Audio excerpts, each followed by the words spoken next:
ब्रह्मा गुरुर्विष्णु गुरुर्देवो महेश्वर गुरुर्साक्षात् परब्रह्म तस्मै श्री गुरवे नमः। कृष्णाय वासुदेवाय हरये परमात्मने प्रणतक्लेशनाशाय गोविन्दाय नमो नमः। कृष्णाय वासुदेवाय देवकी नन्दनाय च नन्दगोपकुमाराय गोविन्दाय नमो नमः। वसुदेवं सुतं देवं कंसचाणूरमर्दनं देवकी परमानन्दं कृष्णं वन्दे जगद्गुरुम्।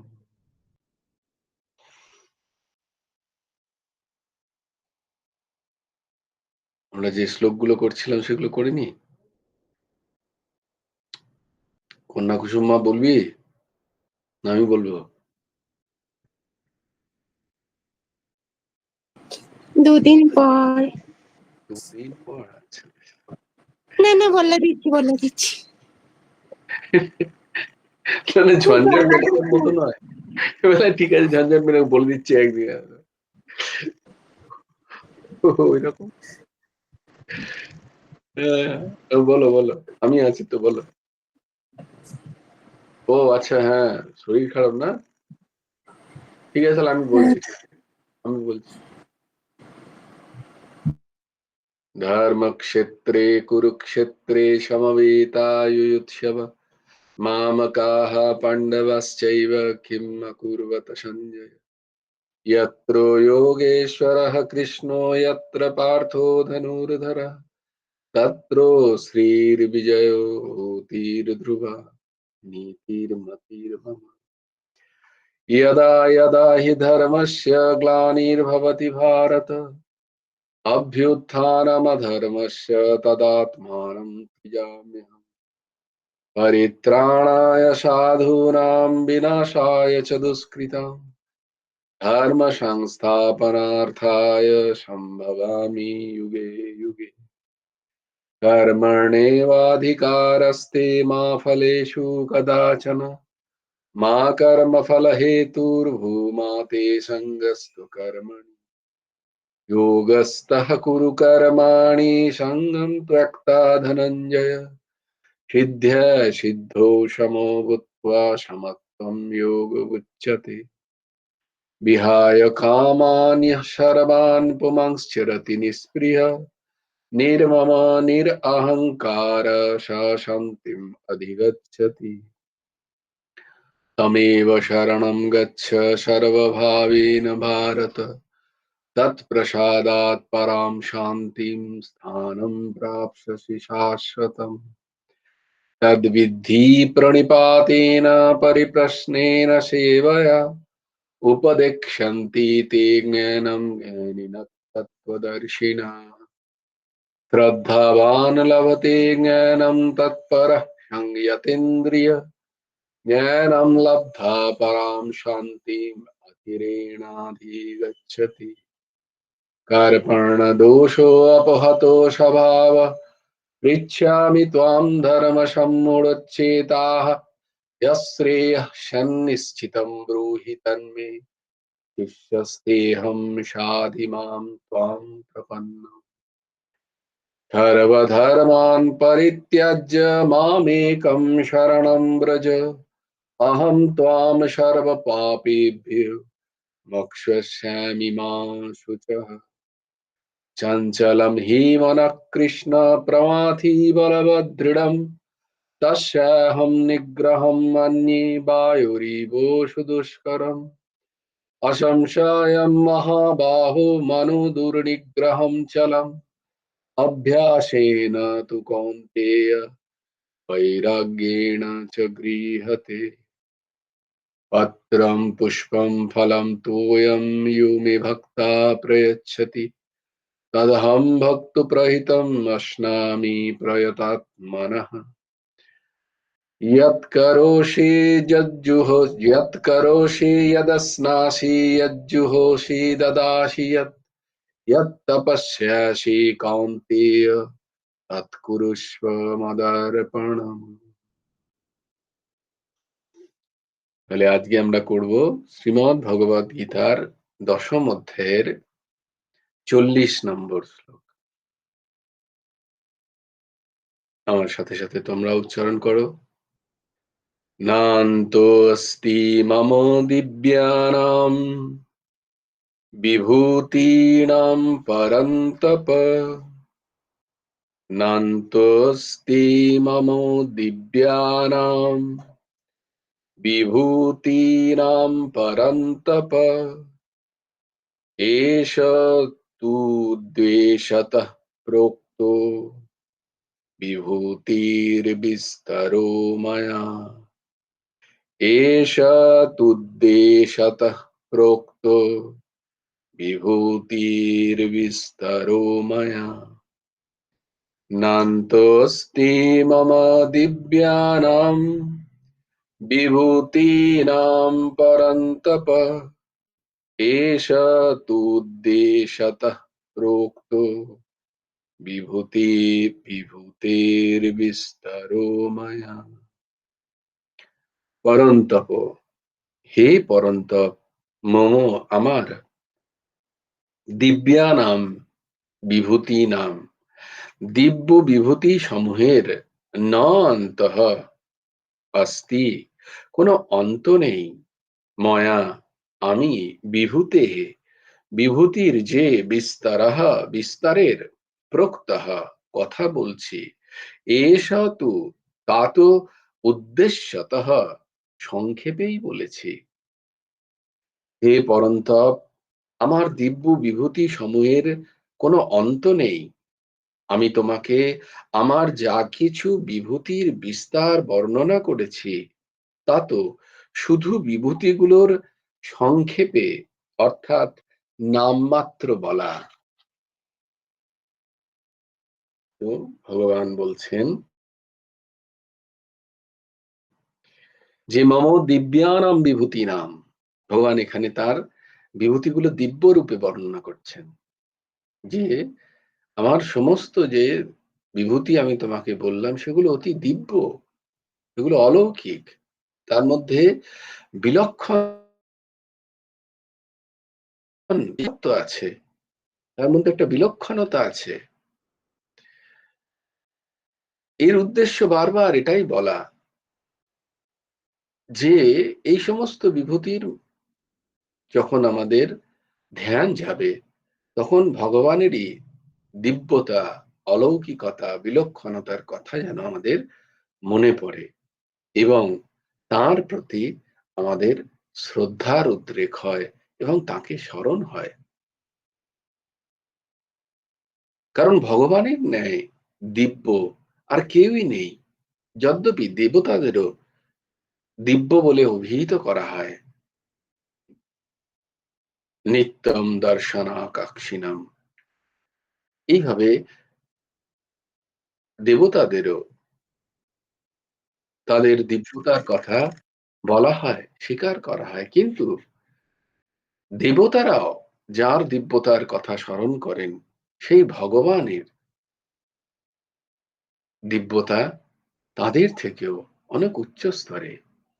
তাই ভগবান নিত্য দর্শন, নিত্য ভগবত দর্শনের ইচ্ছা, তার এই অলৌকিকতা, বিলক্ষণতার দর্শনের ইচ্ছা আমাদের বারংবার জাগা উচিত।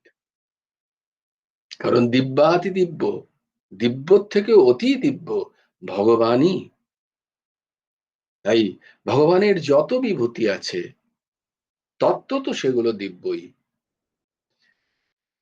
তাই সেগুলোর দর্শনের মাধ্যমে ভগবানের দিব্যতার কথা স্মরণ এবং মননের মাধ্যমে ভগবানের চিন্তনে যাতে আমাদের সুবিধা হয়, নিরন্তর যাতে সেই চিন্তন আমাদের আসে, তার জন্যই ভগবান এই সমস্ত বিভূতির বর্ণনা শুধু করে তারপরে বলছেন যে এই যে বিভূতি আমি যে কটা বর্ণনা করেছি এতেই কিন্তু সীমিত নই।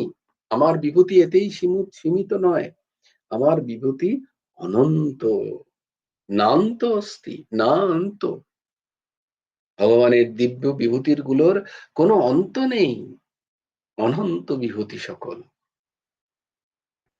কারণ ভগবানের গুণ, গুণরূপী বিভূতি আছে, ভগবানের লীলারূপী বিভূতি, ভগবানের ভাবরূপী বিভূতি, কারণ কার্যরূপী বিভূতি, এরকম বিভিন্ন ভগবানের বিভূতি এই জগৎ সংসারে ব্যক্ত। তো সেই জন্য তার বিভূতির কোনো অন্ত নেই। রামচরিত মানুষে তুলসীদাসজি মহারাজ বলেন, হরি অনন্ত, হরি কথা অনন্ত। তাই ভগবান বিভূতিগুলোর উপক্রম যখন শুরু করলেন এবং যখন তিনি শেষ পর্যায়ে এই অধ্যায়ের আমরা প্রায় অন্তিম পর্যায়ে, সেখানেও তাই ভগবান বলছেন যে শুধুমাত্র আমি যে বিভূতিগুলোর কথা বললাম তাতেই যেন তোমার মন স্থির না হয়ে থাকে, জানবে আমার বিভূতির কোনো অন্ত নেই। তিনি তার বিভূতিগুলোর অনন্তের অনন্তের কথা এখানে স্বীকার করছেন। ভগবান এক জায়গায় বলেন যে তার দ্বারা এই যে পরমাণু সৃষ্ট তাকেও যদি গণনা করা যায় কিন্তু তবুও তার অনন্ত সৃষ্টিতে তার অনন্ত বিভূতির গণনা হয় না। এতই তার বিভূতির বিস্তার।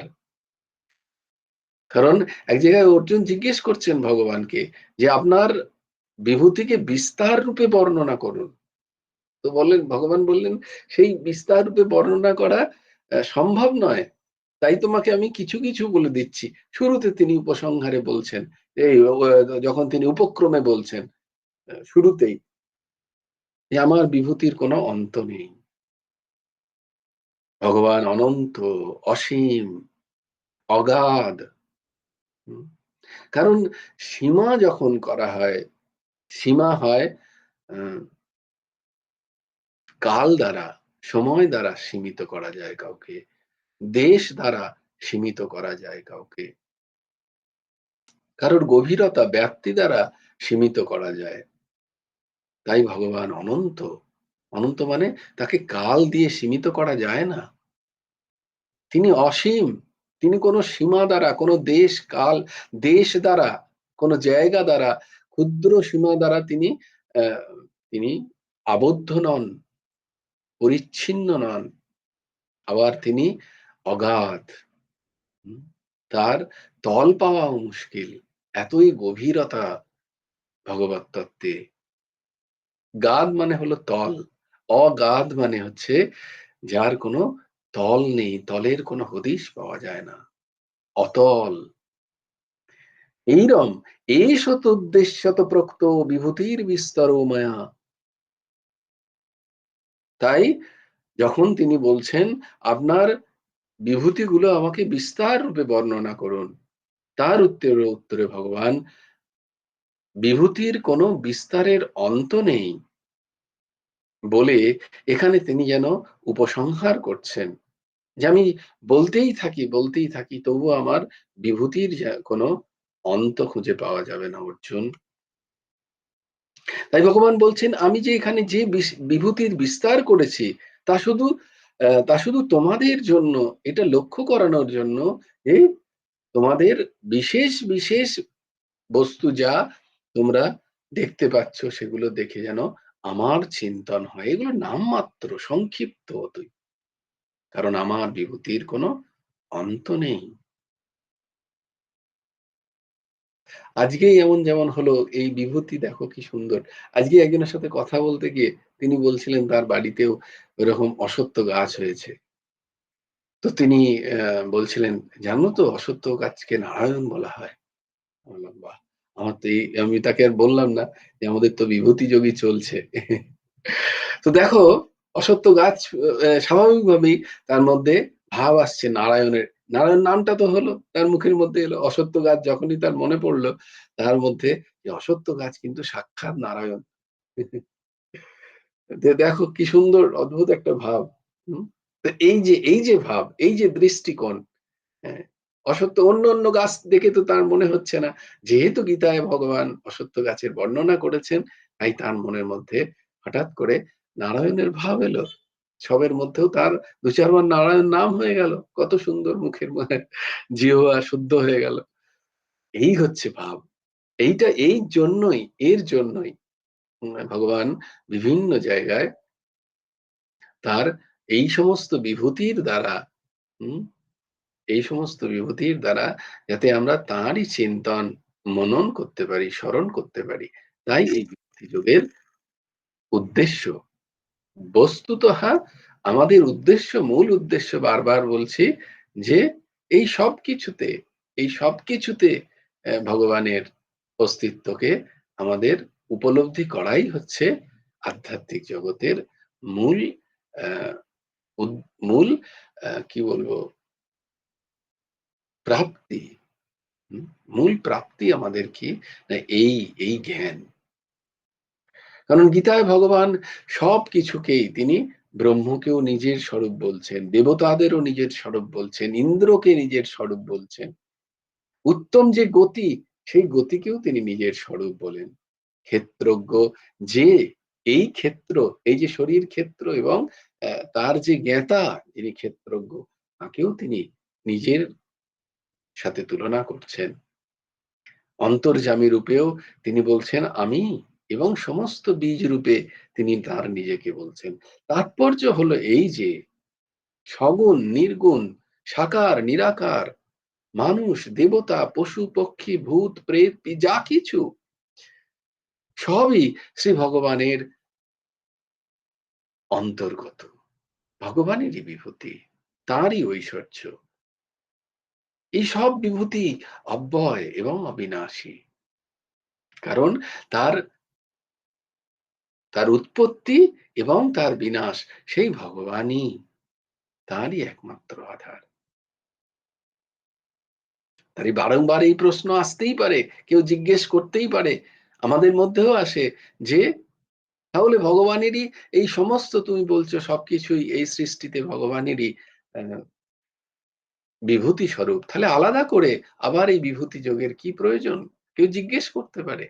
তাহলে আমাদের প্রশ্ন সেই একই প্রশ্ন, আর তার উত্তরও এক, যে অর্জুনই জিজ্ঞেস করলেন। অর্জুন সবকিছু শোনার পরেও অর্জুন জিজ্ঞেস করলেন যে আপনি এমন কিছু বলে দিন যাতে আপনাকে চিন্তনে আমার সুবিধা হয়, আমি কোথায় কোথায় আপনাকে চিন্তন করব। সেইটা যেহেতু অর্জুন জিজ্ঞেস করেছিলেন বলে ভগবান এই বিভূতি যোগের কথা তিনি উত্থাপন করলেন। প্রকৃতপক্ষে সবই ভগবানের সমগ্র রূপ হলেও মানুষ যেসব বস্তুতে বিশেষ প্রকাশ দেখে, সেই বস্তুতে ভগবানকে দেখা এবং চিন্তা করা সহজ হয়। চিন্তা করা সহজ হয়, কারণ মনে তার একটা বৈশিষ্ট্য মুদ্রিত হয়ে আছে। মন সতই তার দিকে যায়, সেই দিকে যায়। তাই জন্য মন যখনই সেই দিকে গেল, সেইখানে যদি আমরা ভগবান কথিত, ভগবান নিজের মুখে যদি বলেন যে হ্যাঁ তুমি মন যেখানে যাচ্ছে সেই বিষয়টাতে আমিই আছি, সেই ভাব যদি আমাদের মধ্যে থাকে, তাহলে মন যেখানে গেল সেই বস্তু, সেই বস্তুতে জাগতিক জাগতিক ভাবনা, হ্যাঁ, উৎপত্তি বিনাশশীল ভাবনা যদি না এসে ভগবত ভাবনা যদি হয়, তাহলে আমরা ওই বস্তুর তে যে যে রূপ নাম, নাম রূপাত্মক যে বস্তু, তাতে ফেসে না গিয়ে, তাতে আটকে না গিয়ে ভগবত তত্ত্বতে আমাদের মন যাবে, মন আটকাবে। তাতে কি হয় না, আমাদের মন শত মন শত আহ এই যে বন্ধন, এই যে বন্ধন থেকে মুক্ত হওয়ার, মুক্তর পথে যাবে, মুক্তির পথে যাবে। মানসিক যে বন্ধন হয় আমাদের, কোনো বিষয় বস্তুকে যখন আমরা তার বিশেষত্ব দেখি, তাতে তখন এবং তাতে যদি আমাদের আম আমাদের ব্যবহার্যের কারণে সেটা যদি বিশেষ রূপে প্রতিভাত হয় আমাদের কাছে, তখন তার প্রতি আমাদের আসক্তি জন্মায়, আমাদের মমত্ব জন্মায়। কিন্তু সেই বস্তুতে আসক্তি না জন্মে বস্তুর যে বিশেষত্ব যা লক্ষিত হচ্ছে, তা যদি আমরা ভগবানের কথা চিন্তন করি, তাহলে তার প্রতি আমাদের আসক্তি, সেই বস্তুর নামরূপে আমাদের আসক্তি হবে না, আমাদের আসক্তি ভগবানের প্রতি হবে। তাহলে ভগবান ব্যতীত যে আর কিছুই নেই, এই যে মূল তত্ত্ব, বাসুদেবঃ সর্বম, এই কথাটা আমাদের বুঝতে আস্তে আস্তে আস্তে আস্তে সুবিধা হবে। এটাই মুক্তি। ভগবদ ভাবাপত্তি রূপ মুক্তি। মুক্তি মানে কি? এই তত্ত্ব জ্ঞানই মুক্তি, এই তত্ত্বের উপলব্ধিই মুক্তি, যা কিনা সত্য, যা নিরন্তর বর্তমান, সেই তত্ত্বকে অনুভব করা, সেই তত্ত্বকে অনুভব করে তার মধ্যে বেঁচে থাকা, তার দ্বারা জীবন চরিত অতিবাহিত করাই হচ্ছে মুক্তি।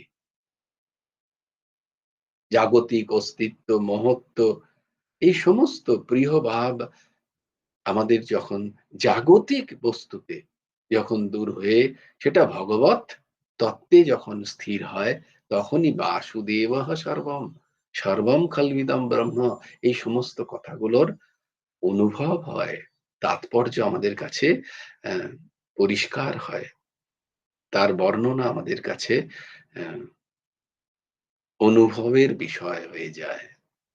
সেটা তখন শুধুমাত্র আক্ষরিক নয়, শুধুমাত্র বক্তব্যের বিষয় থাকে না, সেটা অনুভূতির বিষয় হয়, সেটা আমাদের উম, আমাদের জীবন চরিত হয়ে যায়। জগতের অস্তিত্ব, মহত্ব এবং সম্বন্ধই মানুষকে আবদ্ধ করে। যদি সেই সব বিষয়গুলোকে আমরা জাগতিক বলে মনে করি, তখনই আমাদের সেটা আবদ্ধের কারণ হয়ে যায়, আমাদের বন্ধনের কারণ হয়ে যায়। আর সেই একই জিনিস যদি আমাদের ভোগবুদ্ধির কারণ না হয়, যদি আমাদের আসক্তির কারণ না হয়, যদি তার মহত্ব জাগতিক ভোগবুদ্ধিতে না লেগে ভগবানের চিন্তনে লাগে, তাহলে জগতের অস্তিত্ব, মহত্ব, এই সম্বন্ধ না হয়ে ভগবানের অস্তিত্ব, মহত্ব এবং সম্বন্ধ হয় আমাদের। এটাই আমাদেরকে মুক্তির পথে নিয়ে যায়। जय जय श्री राधे, जय जय श्री सीताराम, हर हर महादेव। भज गुरु हेमंत देव राधे श्याम, जप हरे कृष्ण हरे राम। जय जय श्री राधे, जय जय श्री राधे, जय जय श्री राधे। হরি বল, হরি বল, হরি হরি বল। জয় গুরুদেব, জয় গুরুদেব, জয় গুরুদেব। জয় জয় পরমহংস ঠাকুর শ্রী শ্রী হেমন্ত দেব জিউর জয়। জয় গুরু রাধে শ্যাম, রাধে শ্যাম, রাধে শ্যাম, শ্যাম শ্যাম রাধে রাধে, রাধে কৃষ্ণ, রাধে কৃষ্ণ, কৃষ্ণ কৃষ্ণ রাধে রাধে। জয় গুরু রাধে শ্যাম। সবাই ভালো থেকো, সুস্থ থেকো, সুন্দর থেকো। জয় গুরু রাধে।